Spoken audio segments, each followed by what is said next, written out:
Yan po ang ginawa ko. Yan. Inayos niya po yan.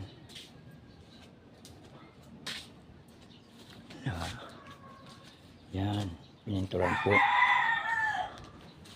namin. Yan po. Pinturan ni Kanor.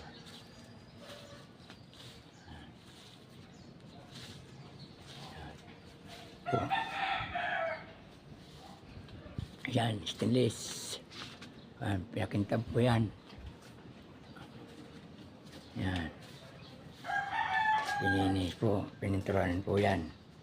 Yan, ito po. Binarnish ko po yan. Yan o, pampakintab. Para kumintab. Yan. Repent.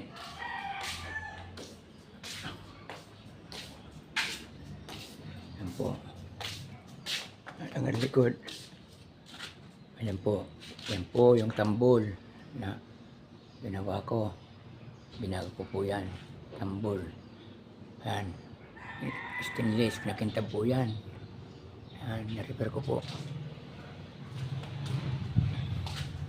Sasunod naman itong date. Date. Dati o. Yan. Salamat po. Like and share na lang po.